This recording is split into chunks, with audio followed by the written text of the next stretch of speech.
Hello and welcome back to the MMA Split podcast 2023, a brand new year it is. Happy New Year to whoever still listens to our show past the first opening credits and 30-second mark. But this is in the opening 30 seconds, so hopefully you will hear this, whatever your New Year's was. I hope you enjoyed it. And we will be today looking back at 2022 in the year of MMA. Everything that happens, highs, lows, our favorite knockouts, our favorite submissions, our favorite fight, who we think the fighter of the year was, best moments, biggest surprises, biggest letdowns, best card of the year.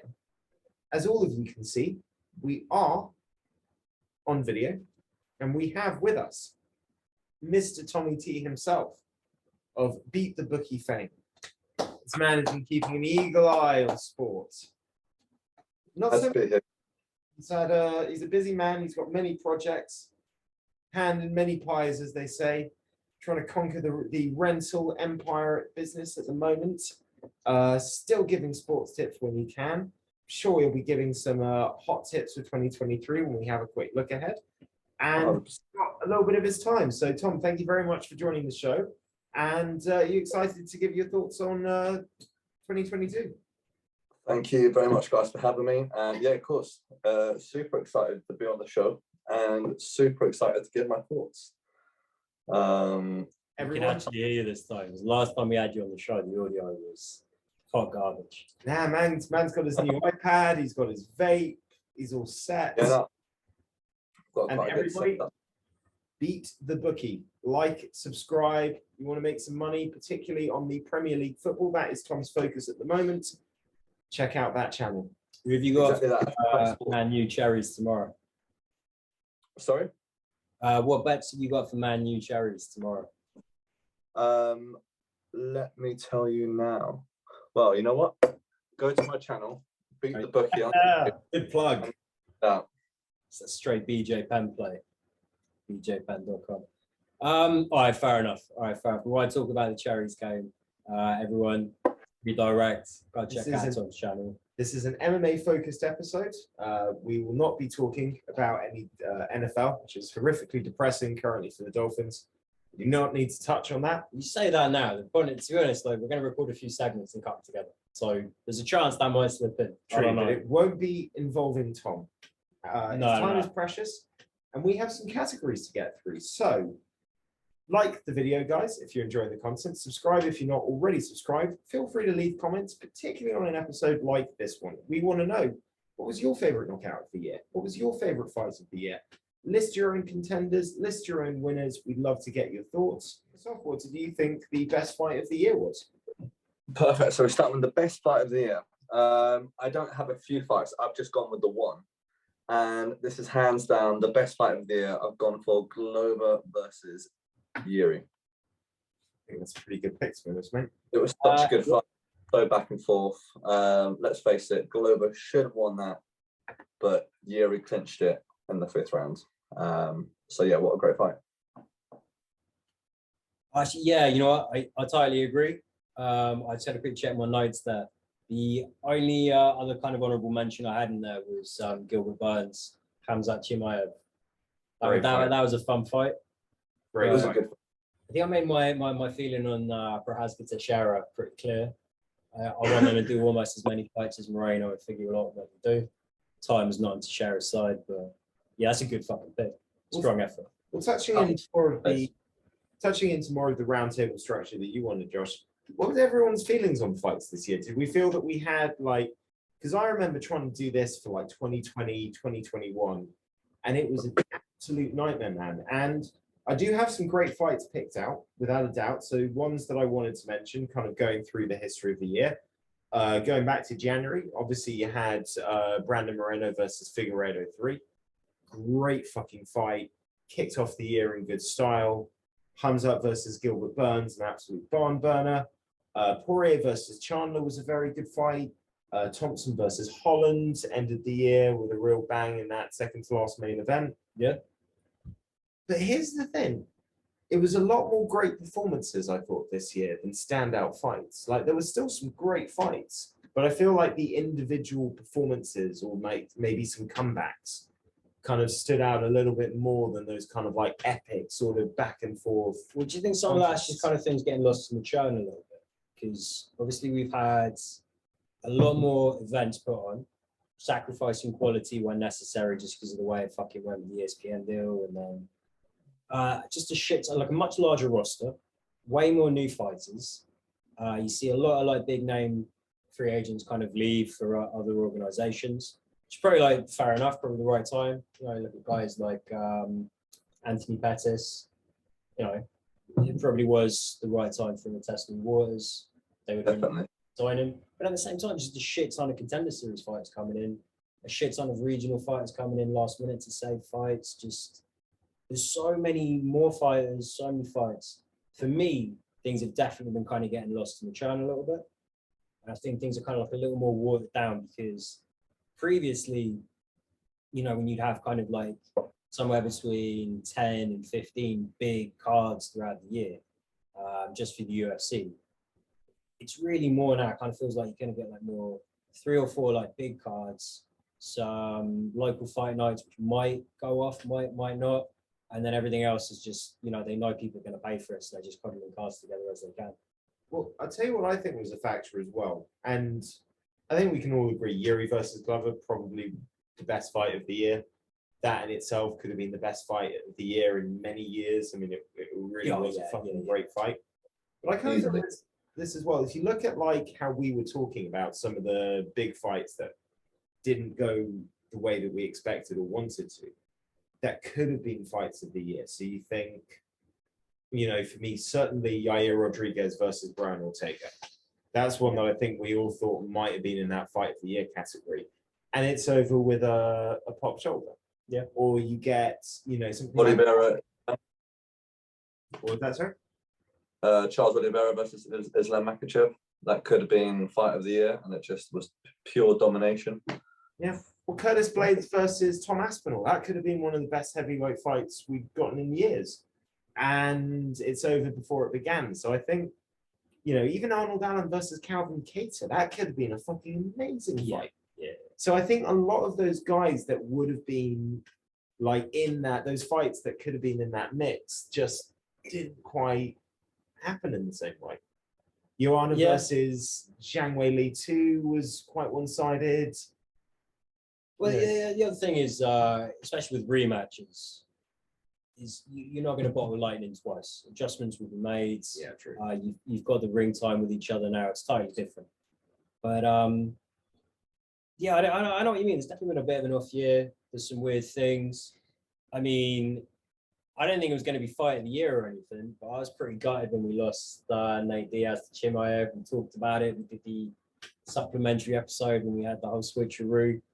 You know, you make guys fight on like a day's notice. You're not going to get the best fights. Yeah, fuck, I don't know. I suppose we are getting more fights as well. There's more pressure to kind of keep fights together. When we get to newcomers, Jason Almeida been booked to fight Maxim Grishin twice this year. Hasn't fought him. Booked to fight Abdurakimov. Hopefully he's going to fight Shamil in this year, 2023. Well, but you know, I mean, like they're constantly sort of pushing and kind of trying to keep fights together now more. I suppose you can't really fuck fighters over as brazenly as you could before. I don't know. No. So that, what was your kind of biggest disappointment for the year, Tom? Yeah, let's get into some letdowns. Let's get into some disappointments. I know what Tom might be leaving with him. What? Worst fight of the year, yeah? Or just in general. What let you down the most this year, Tom? Whether it fights or a performance or whatever it is. Yeah, what Tell are you us. most angry about? What are you most ready to kind of spit vitriolic about? Rose Namajunas. Let's go. 25 minutes of your life you're never getting back. Say no more. I'm the best. I'm the best. She did nothing for 5 rounds. I'm the best. Fuck's sake. No, worst fight of the year, Carla Esparza versus Rose Namajunas. That was pathetic. That was just 5 rounds of shadow boxing. And then And in the post-fight interview, she says she didn't want to get hurt because it was Mother's Day the next day. What the fuck? Like, who the fuck says that? She's getting paid millions of dollars to fight, and she does that. I'm a big Rose fan as well. Quickly, Yeah, it was a letdown. Just quickly It was a say letdown like, for yeah, us. just shit performance, but like, I would like to know what's going on. But it's always interesting what goes through a fighter's head before fights. You know, what goes through the fighter's heads during camps. But yeah, shit the bed hard on that one. Well, It's indefensible, but I just want to quickly just bash Rose love real quick. I'd say no letdown as well though, because if you think about where Rose was, the hype that was behind her after the two Zhang Weili wins, everybody loved her. And this was considered like a really easy, this was almost like a one for you champ kind of thing. Like you get revenge, you fight somebody that probably shouldn't be in that elite category, and you're gonna ride that wave and, you know, become a superstar. Yeah, it's Bisping Henderson. It's not an easy fight. It's just like relative to the other fights you should have taken, probably the easiest. Yeah. And Carlos Esparza had on that title shot.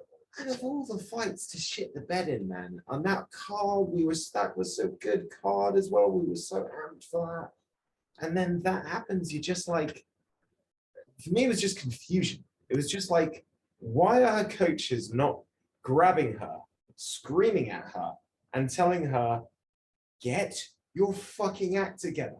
She's taken you down once and you got straight the fuck back up. This isn't hard. You're not in danger. Yeah, I don't think it was like a lack of ability to fight. I think there was some other shit going on. I don't think it was an injury. I think it was It must be. It must be. It was some weird shit, man.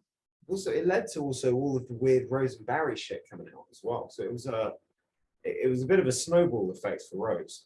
But she's not had a good 2022, man. You see, she lost the grappling competition to Gillian Robertson. Yeah. Got choked in 65 seconds. And that is embarrassing. Hey, I'm actually really happy when they go out and they do grappling, because especially in like jiu-jitsu, the amount of people that avoid each other is fucking ridiculous. So when UFC fighters go out and lose grappling competitions, I'm like, hey, fair fucking play for getting out and doing it. You know? Yeah. Like, Why do they do that though? I don't get it. Like, it's practice. what's the point?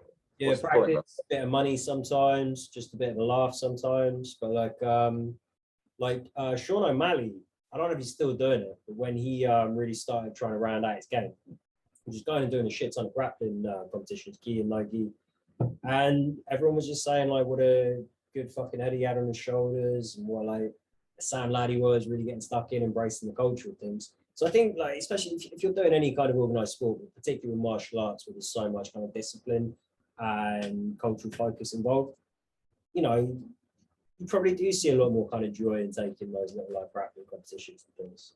The other thing is you always get better practice when you can compete, and you're far less likely to take damage that's going to keep you out of the fight you're going to get paid for in your UFC contract if you're just doing some grappling or jiu-jitsu. Was it submission underground as well? I think it was Fury grappling. I was going to say, like, Chael's a very persuasive guy, very charismatic, but This is true. that's the other one. Like, you don't know who asked them and how nicely they asked. Josh, what was your biggest disappointment of the year? Fucking hell. Probably that one. Probably Chimaev missing weight, the way that all went down. I But think that might have saved Nate's life, mate. I don't know, but I think like people like need to have a bit more respect for him. He's very fucking durable.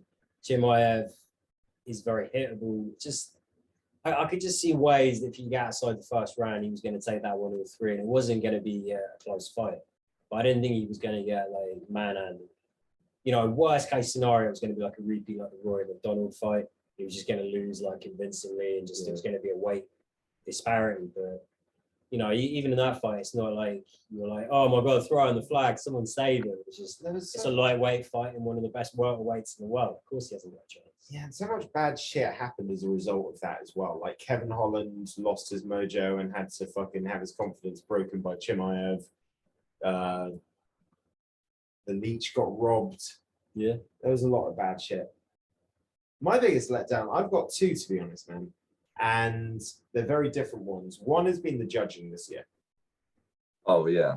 just like this has been the year. It's never been great, but this is the year where it's like, for fuck's sake, guys, come on! Like, the sport will not get. This is the same problem boxing had. It won't get past a certain point of mainstream if you get a bunch of people hyped for a fight, and that fight's either shit or they see the fight and then they because people start thinking like, if my uncle watches a fight who never watches fights and starts thinking, oh, I don't know any of it, but it really looks like the other guy should have won, and everyone agrees with him, it doesn't do well for your sport. It's not going to get people to come back. No, it's a conversation that's not going away. And judges are fucking up more and more. Like, more than ever, you are reachable via social media. Like, it's so easy to kind of like track people online, their online activity. Yeah. And judges are slipping up more and more. The excuses that they get given get flimsier and flimsier. It's just, I think it will change. Yeah, this year does. I think it's recently it's felt particularly bad. But every year it fucking sucks. What I like now is that people complain a lot more about like the low level and like the regional fights as well. Because before it was really only like big fights and big organizations people cared about when judges fucked them up. Now I feel like they're under the microscope a little more. Other things I would chuck out there for big letdowns. Masvidal versus Colby Covington. That fight, whoever won, needed to be a fucking good First fight or the second fight? Right, what the fuck is Colby, man? So this is the problem. That fight's shit. That fight's so shit that Masvidal ends up assaulting Colby, and now neither of those two motherfuckers have been fighting all year because they're wrapped up in court bullshit. Yeah, Colby's not going to fight again until the I guess Masvidal settle. Masvidal ain't going to do shit while he's got Colby over a barrel. Did he whatever happened with Masvidal's Las Vegas, Nevada fight license? I take it as a prior, we never got that. I haven't seen anything about this fight. Never followed up on that. But I just, you don't see a lot of like shit happening with like gay brands and like fight promotions now. So I'm like, probably didn't go so quick. No. Another disappointment, man. No John Jones fight this year. Oh shit! And no Ngannou news. No Ngannou news. This is the month, right? Most people speculate this is when he's going to be a free agent. Tom, what do you want to see happen with Francis Ngannou in 2023? I just want to see him fucking fight, man. That's all I want to see. All I want to see is him fight. I want to see him preferably fight John Jones. Even if it doesn't fight John Jones, I just want to see him fight. Even if it's fucking, what's that French guy called? What was that? Cyril Gunn. Cyril Gunn. Mate, even if he has to fight him again, just anyone, just fight. You definitely want to see him re-signed, yeah? Which means UFC got to pay him. Yeah. But let's face it, best heavyweight in the world. They have to pay him. No, they don't want it. No arguments there, at least from our side. The UFC have some arguments. Big letdown as well, although I suppose we could put this in surprises as well, as the whole James Krause situation. I mean, we have been fucking James Krause coaching dick riders on this show for a solid year and a half, and as a fighter, I've always been a big fan of his. I did always say, like, as a person, there's just these moments where I was like, something a bit off with him, but I didn't think it was being so brazen and stupid to kind of brag about fixing fights. But I guess we kind of need to see this one play out a little bit. Yeah. Like, we're closing in on that James Krause endgame and what's happening with the betting and everything. So I definitely think him saying that he logs into other people's gaming accounts to place bets for him, no matter how this plays out, that's going to have some serious consequences.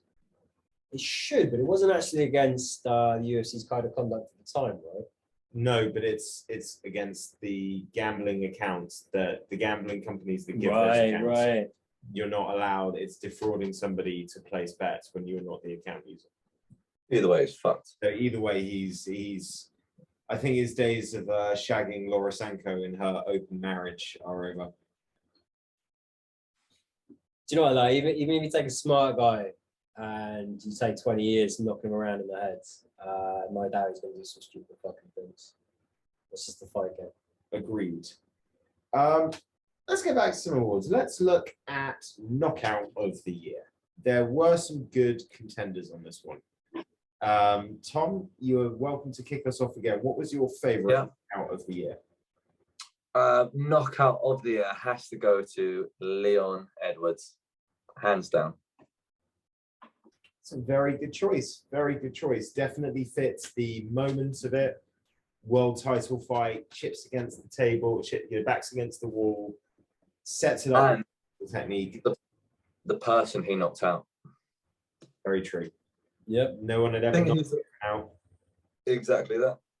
Everyone was And just saying think- go at 170, which to be honest already puts you in the top 3 for GOAT conversation.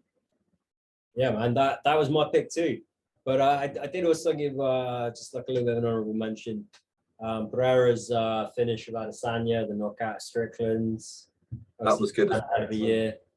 But that was questionable as well because he didn't fully get knocked out, did he? It was, Yeah, it the was still Adesanya one, I'm okay with the finish, but yeah, I know what you're saying. Like the Strickland one, much better knockout. The Adesanya one has more kind of poignancy to it. Well, the Strickland one was just like, there was like an air of arrogance about it. Like, I'm so above you. This was so effortless for me. I beat you with the first exchange that I set up. Even the Strickland that fight, I think, man.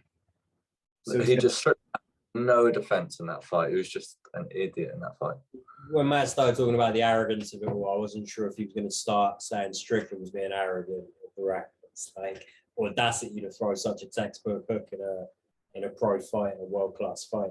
I don't But, mean yeah. arrogance in that way. I just mean the ease of They both have which- different arrogance, but Yeah. I just want to ride the line here. Like, yeah, Tom, bang on. Strickland came through, in fact, arrogant and throw the right way, belligerent, probably the best word for it. And yeah, Pereira was just like, well, if you're gonna fucking tee it up, I'm gonna take you. He's going to take it. My pick was obviously going to be Edwards as well. It's a combination of technique, the person, the moment, the Rule situation, English. highest of the level, world title fight. But I wanted to chuck some others out there that I think in different years could get a mention. Michael Chandler from kicking Oh yeah, into the face. Any other year, that's knockout of the year in most people's eyes. Molly McCann, spinning elbow. that was good. Yeah. Knockout against what's her face? Was it Hannah Goldie? No, it was Luana Carolina. Yeah. And other ones, I mean, again, it comes down to who you do it to. But Gutierrez, flying kneeing Frankie Edgar in the face. That happens 1-2 years previous. We're all talking about it as one of the all-time greats. But no, Sanhagen. yeah, the one that Sandhagen did. But obviously, you factor in that Frankie Edgar's not the same guy as he used to be, and that obviously comes into the equation. Yeah. Um, And that was like his third knockout in succession, I think. Yeah. So, but it was still a world yeah, timed. it was still I beautiful for me. Wanted to include it. Moving on to submission of the year. I'm going to kick this one off. Going on the same logic as it's all about who you do it to. Makhachev tapping Oliveira. That's hard to beat, man. Oh, I don't know. I think Andrade getting that standing arm triangle choke against Amanda Lemos was just such a freak fucking thing. And it wasn't just like technique and opportunity, but just the amount of raw fucking power. Like only Andrade in that weight class can probably get away with doing that to another athlete. That was So, a really nice one. and Paul Craig, Nikita Krylov, it's a nice one. What about yours? What would your sub of the year be, Tom? I actually went with Yuri Prochaska. Obviously, his sub over in the 5th round. You want to talk about when you do it to. Yeah. Exactly what Matt said. Yeah, just it depends who you do it to, and obviously being in the 5th round for a title, the way you did it, and it was just pretty amazing. Yeah, I'd agree with that. I think that's a good pick. Other ones as well. Paul Craig I had on the list. I had Zhang Wei Li tapping Esparza, no easy feat. And yeah, Andrade standing arm triangle. I thought was pretty impressive. Okay, let's give some male and female fighter of the years out. Male fighter of the year, Josh, do you want to kick off who you think the best male fighter of the year this year is? No, because we haven't prepped this. Tom, who's your best male fighter of the year? Yeah, I'll go first if you want. So my fighter of the year is Alex Pereira. Just look what he's done the last year. Well, 4 fights and he's a fucking champion in the UFC. So, and the fact that he just beat Adesanya is just mental. So yeah, Alex Pereira. Did he debut this year as well? He technically debuted 22. I think he debuted last year. I think the He strict. did, I think he did. Either way, Yeah, strong shout for male fighter of the year. He was on my list. I was saying for me, it's either Pereira or I think Volkanovski, Zombie, and Holloway. It's a pretty good double, both title defenses. Yeah, Makachev. But Makachev, who did he beat before he beat Oliveira? It's Bobby Green. And wasn't the The hooker fight, I think, was the previous year. Sarukian fight this year? No, that was way back in the day.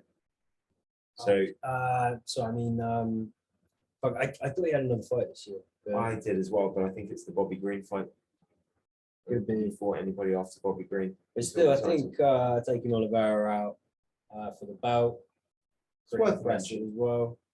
Edwards, we could put on this list as well, but he's already won knockout of the year. So And I will come back and circle back around to him with you newcomers, but Jack Della Maddalena, 3 UFC fights in 2022, 3 first-round finishes. he's on my newcomers list. Yeah, I think it's hard to top what Pereira has done in such a small amount of time. I think that's probably a good shout to him. So, looking at female fighter of the year, I'm personally going to say I think it's Weili Zhang. Beats Joanna, gets the title back. I think that's hard to top in a year where we only saw Nunes fight once, we only saw Valentina fight once, and it was a bit of a questionable result. A name I wanted to mention though, Erin Blanchfield. This girl's torn it up this year. She's murdering. And she's beating everyone so easily. She's beating hype trains, she's beating fan favorites, she's beating dangerous wrestlers, and she's going to be fighting Manon Fiore next, which is going to be a fucking great fight. We hope. We hope. What about you, Josh? I know it's not prepped, but is there any name that pops to mind to female fighter of the year? Yeah, I guess for me there isn't really a standout. I suppose on my newcomers list I've got the Brazilian chick, Natalia Silva. Yeah, same. Two fights, 2 wins, 1 finish, but hard one to say. And to be honest, like looking at other organisations as well, I'm trying to remember what went down with Bellator. Fuck, what happened this year? What happened last year? I'm not going to touch too much more on that one. You got any thoughts on female fighters, Tom? I was probably going to go with what Matt said, Weili Zhang. Safe choice. And Erin Blanchfield's honourable mention for me as well. Done really well. Okay, let's have a quick look at newcomers before time runs out. I'm going to chuck this out there. Josh probably has it on his list as well, but Natalia De Silva, I will say it because no one else is talking about this. Everyone's talking about Jack Della. Everyone's talking about Rosas Jr. I want to talk about Natalia De Silva. She has looked fucking lights out, man. Absolutely lights out. I do think Blanchfield's a bigger up-and-coming prospect in that division. I think De Silva needs more time. I think that style, I'd need to see her matched up against some more high-level people and see if that style still works. But she's so exciting, man. What's also impressive, she debuted in the UFC after a long layoff. It was almost 3 years. So And comes in a completely different fighter to what her tape said before. So, you know, give her a few more fights. I think she could be a pretty tasty fighter. What's yours? Also, obviously, Jack Della Maddalena, Jason Almeida, who probably would have had a few more fights, well, maybe 1 or 2 more fights this year if it weren't for the cancellations from other parties. But this guy, you know, I don't know if he's a title threat at heavyweight or light heavyweight. He's a true tweener in the biggest gap that you've got in the weight divisions. Guy's a fucking beast. There's also the Japanese lad, Tatsuro Taira. Yeah, he's good. I think he's going to be fucking shit hot. The British-based fighter, Mohamed Mokaev. Big star. Yeah, He's been he's great. good ones. Who would be your best newcomer, Tom? He's the guy that's really grabbed your attention, start coming in. I've gone with Ilia Topuria. Did he debut this year? He's not, so that wouldn't be a debut, but you could still put him as a newcomer he's in the raised sense of. Yeah. I mean, well, did he have to debut this year? No, not really. No. Not This, really. because it's still he's had a breakthrough year. This has been the year where it's really all come together for him. Yeah, I mean the guy's already always been putting the performances there, but now people are like it's undeniable now. People can't What he ignore did- them. That's a good one. Because, for example, I still had Blanchfield on my newcomers list, even though she's been around. I just feel like this is her Yeah, breakthrough. Yeah. And Superior, man, he's got champ pressing all over him. yeah, man. Yeah. And also, like when we say newcomer, like all of them have got, most of the fights we talked about are in their mid-20s minimum. I think Mokaev might be the youngest. They've all been fighting somewhere. Yeah. But yeah, in terms of like big promotions, that's kind of what I was looking at for newcomers. But yeah, breakthrough is absolutely how qualifies. We didn't talk about Raul Rosas Jr., and I would say intentionally, because although I'm excited about him, and I'd say maybe the best debut would probably go to him, he's got to have more fights before I can see what he is. Yeah, we've seen the Mickey Galls, the Sage Northcuts, the Chase Hoopers of the world. Like it's all well and good hyping kids, but fucking Rory McDonald's put together a slow body of work, and then he started getting big. Max Holloway, slowly put together a body of work in the UFC and he started getting big. You come in young into the UFC, you shouldn't be talking about title aspirations, right? Raul Rosas Jr. is already doing that. Yeah, the guy looks a fucking beast. I don't know how long he can make that weight with that frame at that age. We'll see. If he has 2 or 3 more wins, I think he's a category for newcomer of the year next year. I think is what I'm saying. Yeah, possibly. Now we've only got probably time for one more quick section from you, Tom, before we've got a recording finishes on Zoom. So, what do you think was your favorite card of the year? Top My card. favorite card. Favorite card, probably the first London card. Well, back in March. Yeah, that's a strong pick. I think, wasn't it like 10 out of 11 fights were knockouts or something like that? Yeah, almost all the British fighters won. Terrific, great. Paddy Pimblett, Molly McCann. That Was Aspinall getting a straight arm bar? Yeah, both of us? Yeah. it was that card or the Pereira Adesanya card, because obviously I won loads of money on that card. Tom did win a lot of money on that card. That was actually going to be my pick, UFC 281. Because Tom won a lot of money. No, just because I thought it was a fucking elite names, 2 title fight. You'd said, I'd said UFC 281. Yeah, there is also 275 Prohaska against Glover. Who else do we have on that card? You had Joanna versus Zhang Tu. You had Tyler Santos almost beating Valentina. And I recall you had a bunch of other really good fights as well. I think there was Matt Frivola pulled off a huge upset on that card. He's been a bit of a beast recently. Jake Matthews schooling Andre Fiallo. Yeah, Jack Della Maddalena. What are the prelims on that? Just bring up the prelims quickly. Worst must have Whitaker on this card as well. That one dropped off. Yeah, Kulibao, Songwoo Choi, featherweight. I remember that one being good. Brendan Allen against Jacob Malkoon. Malkoon put on a bit of a grappling clinic and probably should have got the nod on that one. Nod. Yeah. So it's a little bit low. Yeah, it kind of falls by the wayside when you get down to the prelims. Whereas I think London prelims included was my pick is still UFC London back in March, but other cards of note is kind of what I'm thinking. UFC 275 is up there. I definitely put it up there with 281. I'd say March, UFC London back in March, Aspinall Volkov, that gets the nod for me. I'd agree. Other ones I'd check out, I put on the list. UFC Paris. Yeah. I thought definitely deserves some love. There are a couple of other cards, man. The Yair Rodriguez versus Brian Ortega card. That was looking like it was going to be an absolutely fantastic card, but then it just didn't land the finish.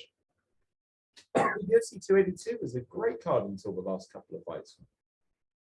What was 282? December.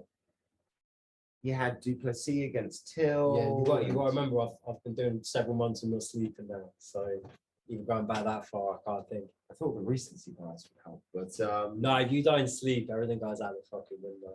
Yeah. Mental health is very important. Everybody tell me. Is there any card that stands out as a particularly bad card for everybody? Oof. The second London. Harlan Yunus. No, saying that card was actually brilliant. It was only that one. Card was a good card. What card was that? Was that UFC 270? That was the card where you had Tony Ferguson, who just died. Oliveira beat Gaethje, but still didn't get the title. 274. Really good card. It was just that one fight, really. Yeah, that was one of the weirdness cards.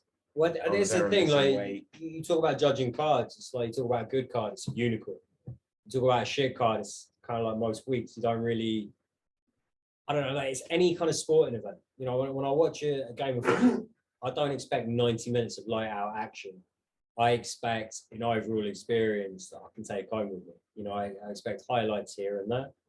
So when you have cards, inevitably, most cards are a bit shit. But you sift through them because it's worth it. Because when you get an amazing fight in the early prelims, makes Got up it. for the whole fucking year. Yeah. And to be honest, like, what the fuck else are you going to do? It's not like watching bad fights is agony. It's still pretty fucking entertaining most of the time. But yeah, like you get shit cards, cards fall apart, late cancellations, fight day cancellations, weigh-in day cancellations. You know, it's easy to fuck a card up. It's very hard to get a card right. You need so many things to go perfect. Worst card of the year, be a fucking tough one for me to pick.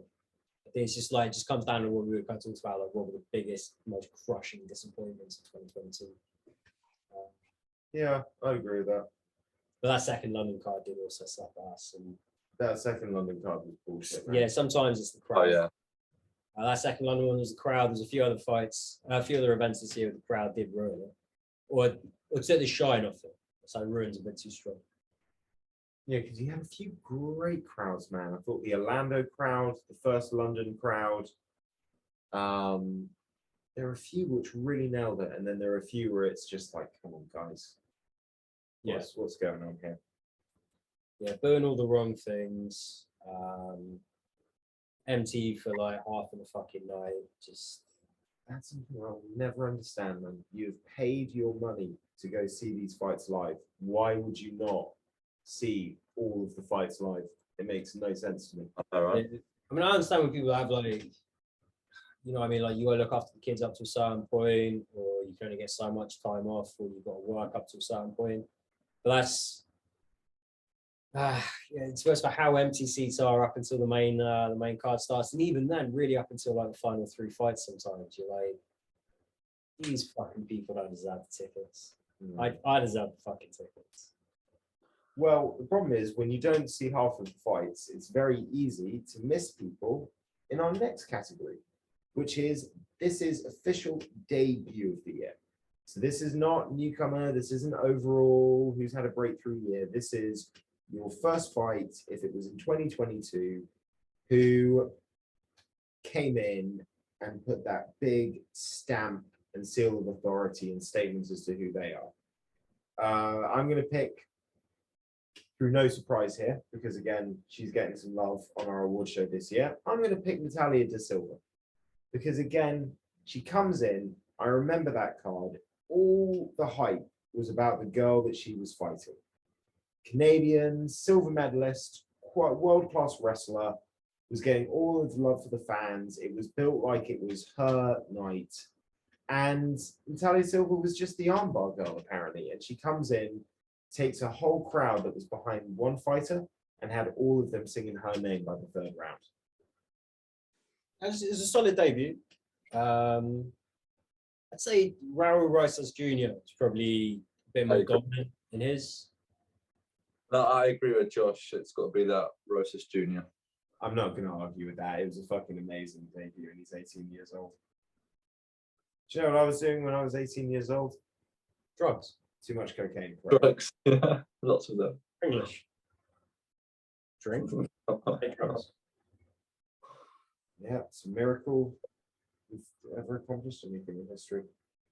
Okay, let's talk about surprises. Let's talk about some surprises, because there were a lot of surprises this year. I'm going to chuck one out there. Did not see Bilal Muhammad beating Sean Brady. Did not see that one coming. That shocked me. I mean, yeah, shit. There's fights that we picked wrong, but I mean, anyone can win on the night. Sean Brady. Yeah, I mean, we just sort of assumed he was going to be able to take Bilal down. When it became a stand-up fight, that veteran savvy shone through. Big fucking surprises. James Krause was a big surprise. Yeah, That whole situation was surprising. Say what actually, because obviously I went pretty heavy on Ismagulov in the Sarukian fight. Ismagulov's actually retired now. Oh yeah, have you seen this, Tom? I'd like to see what's going on there, but so far that for me is kind of like the biggest surprise. Are you aware No. of this, Tom? It's What? Where? What? Ismagulov's retired. yeah, Damir Oh. Ismagulov up and coming. Couldn't care less. Lightweight loses. Anything, Sarukian. anyone with the name ending in OV, I couldn't care less. What? I want no wrestlers in the UFC. Whereas Magulov had a really, really Yes. tidy jab as well. He was an all-round threat. He was just kind of like freak strong, could grapple well, measured distance well, great fucking jab, smart fighter, and Sarukian just manhandled him like he weighed 20 pounds extra. And now as Magulov's retired, is that out of sheer fucking like, oh my god, I'm not the beast I thought I was? Did Sarukian injure him so bad he can't fight? Fuck. That's my biggest surprise so far. I know 15 people who are really happy about this. Everyone above him in the rankings. Yeah. Yeah, that is a disappointment. Other disappointments, Biggest surprise was Paddy Pimblett getting the win over Jared Gordon. It's got to be, no? well, I'd say biggest surprise was just how quickly can a guy go from hero to zero, man? It's like, That is You guys are more- buying the hype too much. Like people have forgotten about this soon with Paddy. Like fucking Diego Sanchez goes down as one of like the most badass fighters ever. But he had that really, really egregious one to Ross Pearson. That one wasn't even really a close fight. Paddy Pimblett won, people will forget that soon. the He's result, not really gone from hero to zero. It's just the result, yeah, but it's kind of like it's created this whole groundswell, man, where you go a few months further back, and it's not just that he's winning fights, it's the whole, his post-fight talking about, suicide. The guy is just number one. Everyone loves him. And you and I think the hardcore fans, there's an understanding, I think, that unless we see sort of him embrace the stronger parts of his game or a significant improvement in those weaker areas, that in a division like lightweight, he's going to start getting into fights where he's probably going to lose, even at best case scenario, like a few of them. And I think the UFC have done a good job of marketing him at this stage and really pushing him at this stage when he's in these more winnable and favorable fights and we can build them up. But the whole stuff with Ariel, the fact that the next step's going to be a much harder one, I think even the casuals have an awareness of that now, maybe that they didn't potentially have before. And although I think in grappling, he has got the potential to be elite, I think it's the worst division to try and showcase it because there's so many guys who are better than him in that category. yeah, he's not a world beater, but he could be a top 5 guy or just outside the top 5. He might one day get a title shot. The casuals haven't really seen Paddy's game yet, but it's like I'm not too worried about what's going on with young Patrick and how everyone else might be treating him right now, because in a month or two it'll be a completely different story again. It'll either be about how he's fat or how he didn't get so fat this time. The next fight will come and go.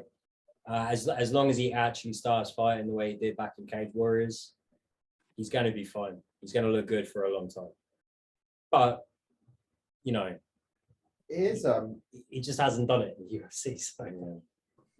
It is a surprise, man. Things I never thought I'd see this year. I never thought I would see, and I never thought it would be Charles Oliveira of all people that loses his belt on the scales. Yeah. Didn't think I'd see that. Certainly didn't think that we'd have a no light heavyweight champion at the end of this year. Actually, this is my biggest disappointment as well. Just Yuri's injury. Obviously, he's going to be out for a long time. And then Ankalaev against Jan just wasn't that great. So yeah, very weird situation. Very unique situation to have. Apparently, I've seen one tweet about this, and I have not seen it confirmed by a single other outlet. So I have no idea if it's true, if we're about to break some news, but there's rumors that Glover might be injured. Ah, that would fucking suck. Yeah, and this is where it would get interesting because Jamal Hill is currently training with Anthony Smith, even though he's the backup for the fight, and Anthony Smith would then slot in, which would make it the first time ever that two, obviously people have previously trained with each other and then fought for a title, but never before have two people fought for a belt, having trained in that training camp with each other. For obvious reasons. Yeah. And yet you would have a situation where, again, it would be the second world title fight in a row at light heavyweight, where it wouldn't really feel like either of the real champ contenders are actually fighting for the belt. Well, I mean, I know you can say that Jan and Ankalaev was of that level, but no. What I was going to say is when they put Anthony Smith in as the backup fighter, they were thinking if something happens, fight. Yeah. If it's this early doors, then is Jamal Hill going to fight Anthony Smith? Is that going to be for the vacant title? I don't think so. Hill destroys him. No, I think the UFC just skip a beat and maybe try and put together like Yan against Teixeira again, or I just think that when you've got a backup fighter for a title fight, the idea is that if something fight's a falls week and a together, half. right? Shit, is it really just? I thought it was Fight's the end of the in month. like a week and a half, isn't it? No, I No. thought we had Imavov Gastelum then, and then this was 3 for, like, weeks. a week after.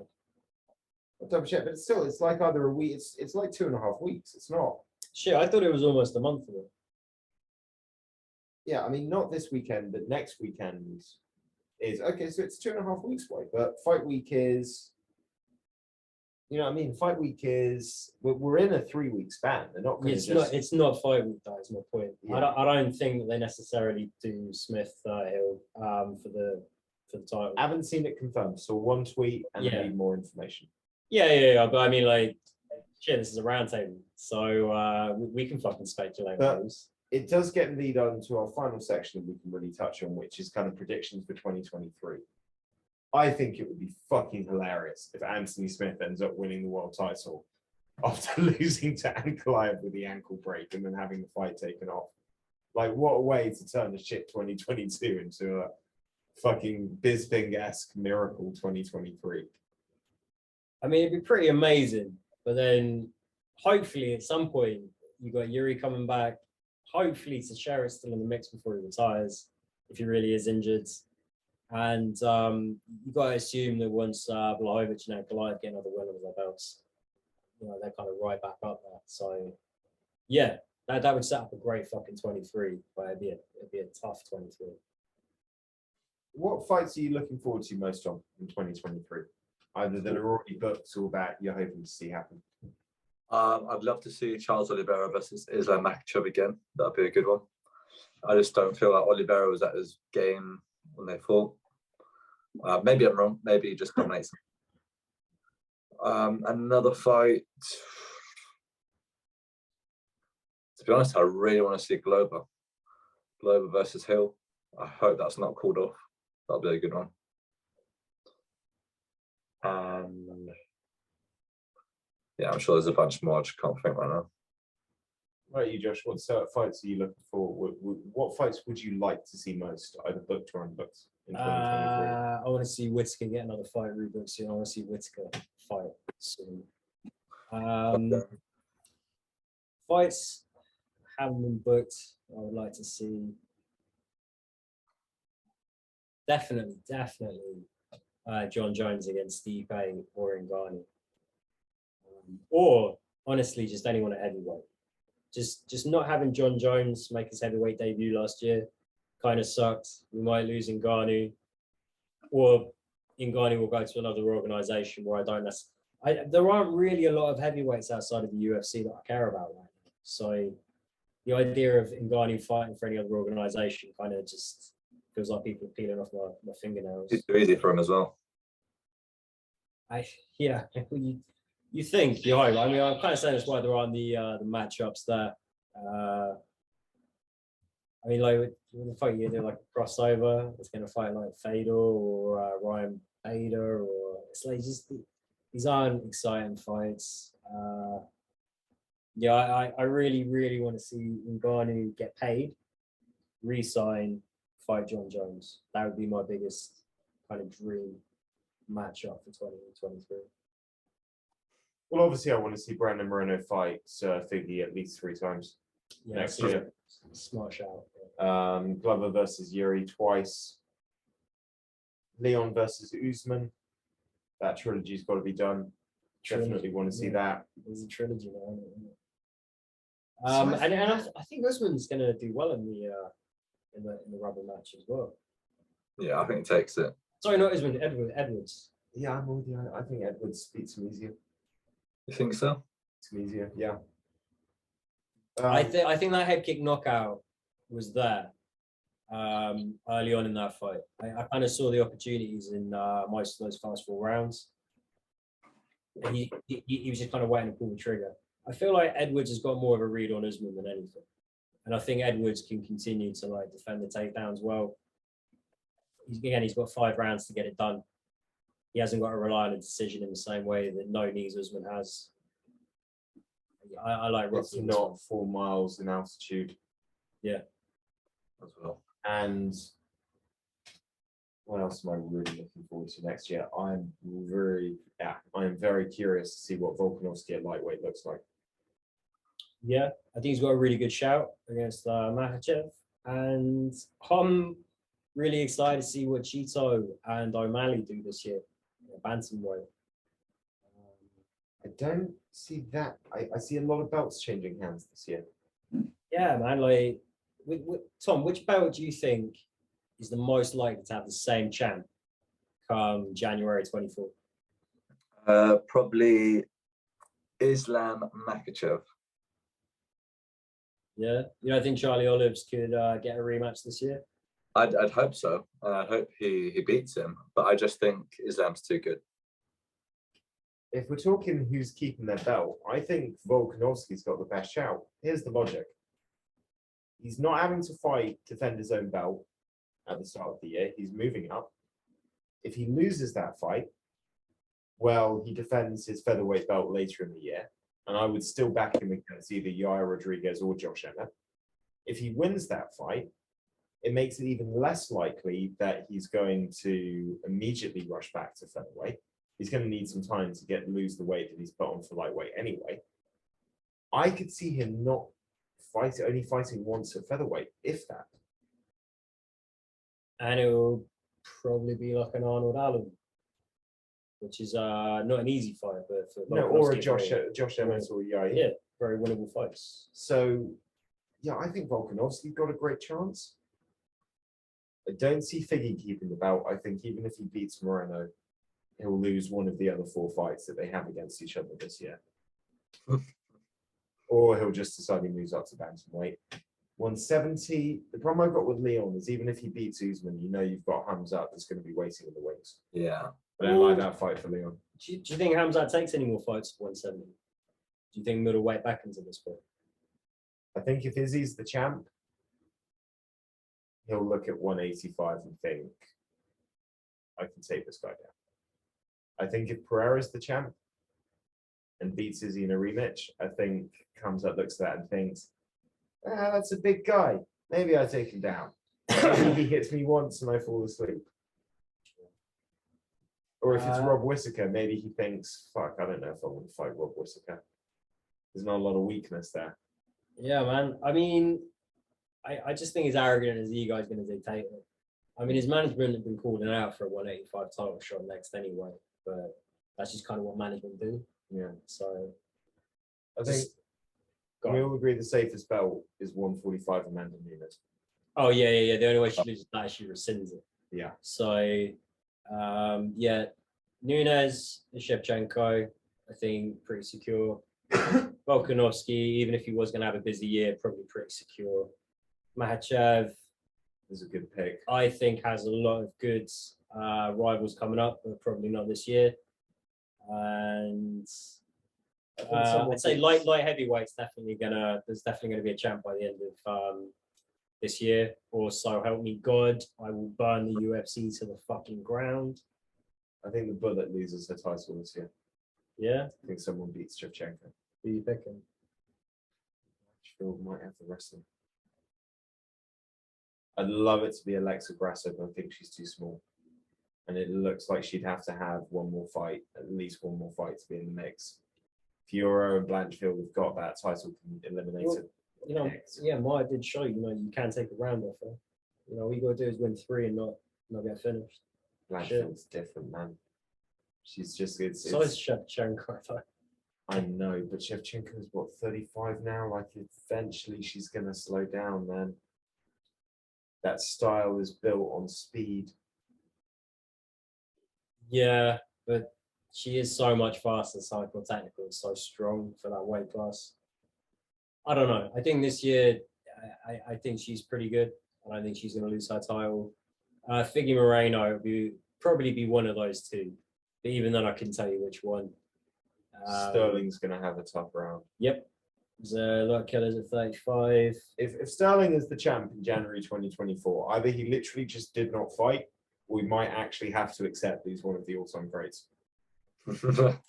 Because seriously, that Wait, don't draw me in here. I've not been shitting on Sterling this whole time. No, but it's like, listen, we probably give Sterling more love than a lot of places.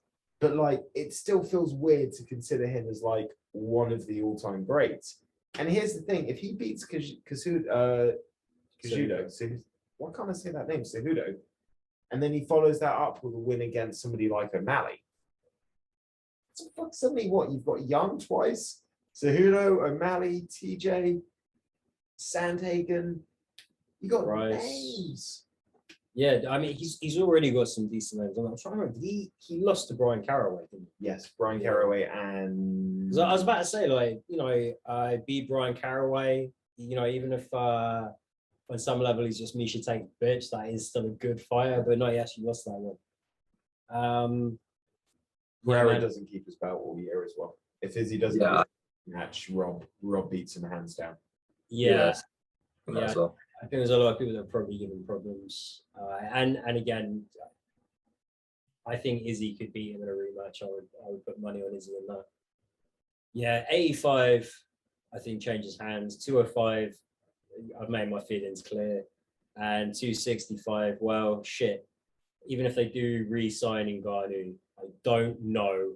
That's why you should pay him the fucking big bucks. You should pay John Jones the fucking big bucks. Stipe should get in on the action too. Blades, everyone should be getting fucking paid out of the arsehole everywhere. Do you remember when Ngannou became champion and everyone said the best thing about Ngannou being champion instead of Stipe is we're finally going to get a heavyweight guy who's going to fight more than once a year?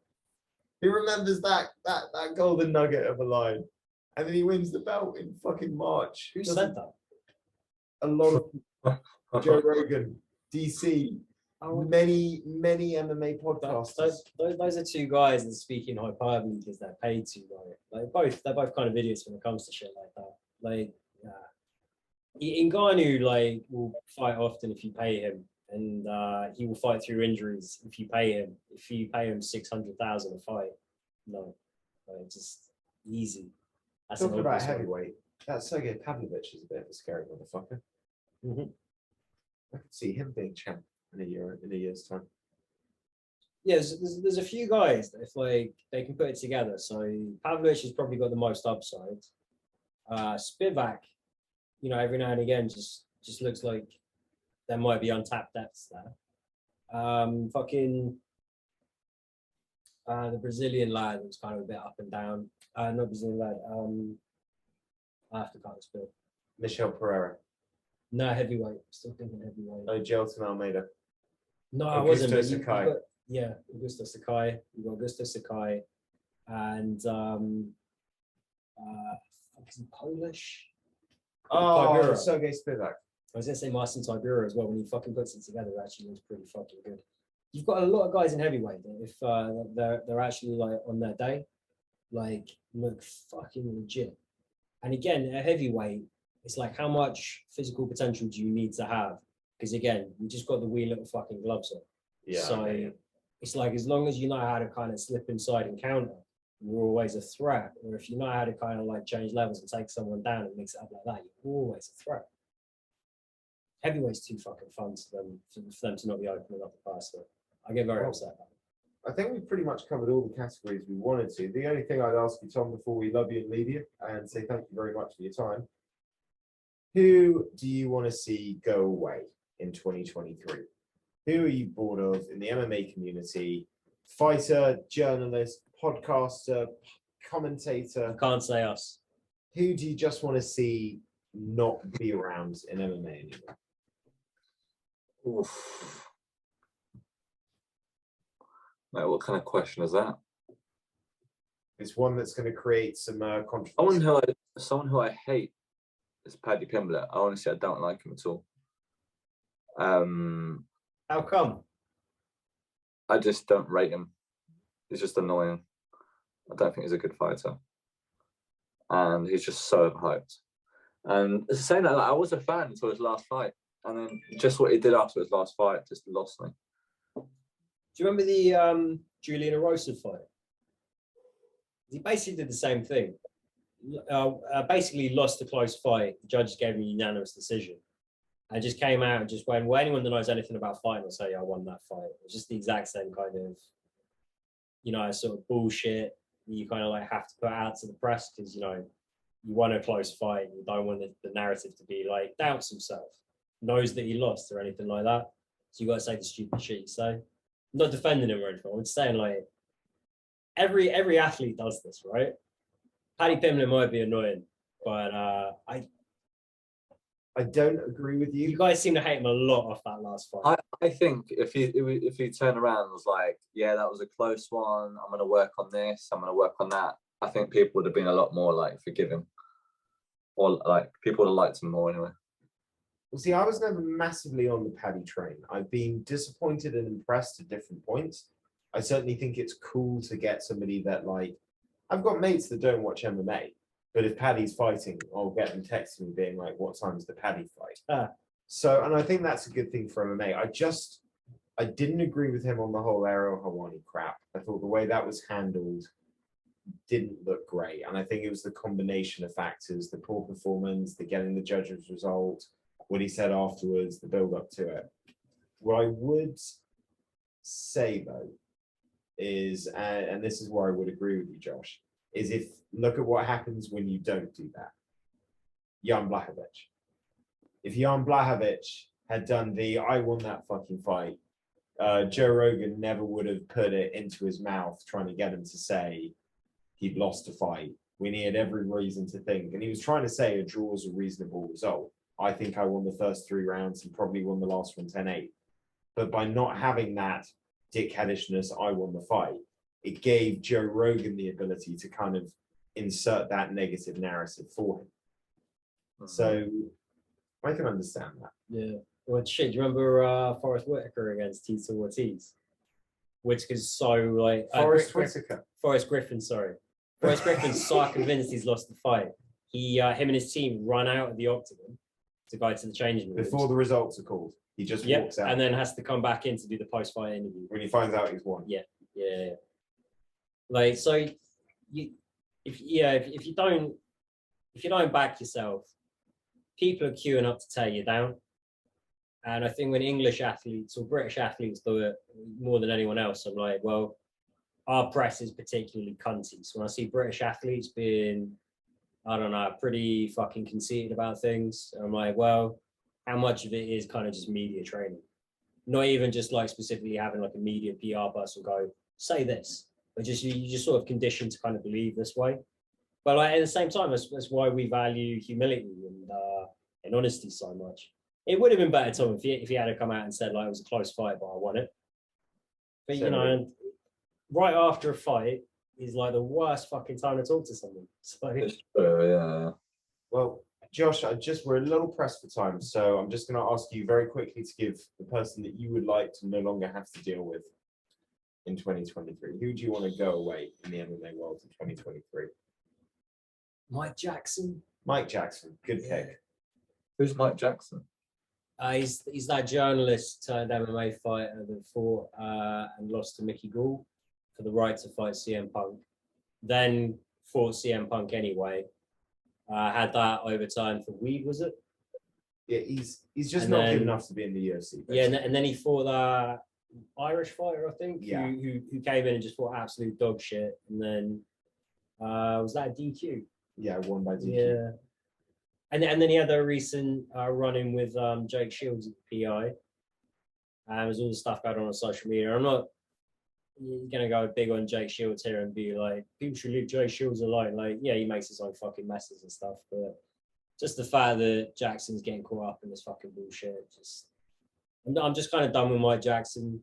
I think people like that are kind of cool, you know, the whole, yeah, what if they let me in the UFC? Right, yeah, it'd be fun. Yeah, well, if I did fucking suck, I'd still have fun. Sure, the guy's living the dream. If we're going to cut stuff out of my peripheral, cut him out. Or the, what are their fucking names? The Paul brothers. The Paul brothers. That's not MMA. But again, I just feel like might as well bring up on here because Sly used to go on about them way too much. Just, yeah, cut that out. I can lose that. Easy. Person I would like to no longer have to deal with in 2023. Actually didn't have to deal with him too much in 2022 is Joshua Fabia. So yeah, he's gone. and he seems to be gone for good. So it looks like I'll get my wish. Guys, we've been chatting for way longer than we planned. We've kept on for way longer than we planned. So I think we should wrap it up, call it a day. Guys, if you've made it this far, thank you very much for watching. Tom, thank you for coming on the show for this long. Beat the bookies, guys. Check him out, like, subscribe, show him some love, have him win you some money.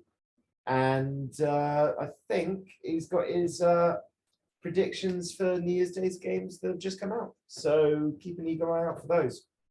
Guys, whatever your comments are, whatever your thoughts, what's your knockout of the year? What are your awards? What was your thoughts of the year? Feel free to leave them in the comments. We will be back next week for a pick show ahead of the Immovol versus Gastelum card. And then after that will be our regular 2 shows a week. So plenty to come in 2023. Bye, Dave. Bye, Laurie. Bye, Trifo. Bye, Happy New Larry. Year, everyone. Bye, Larry.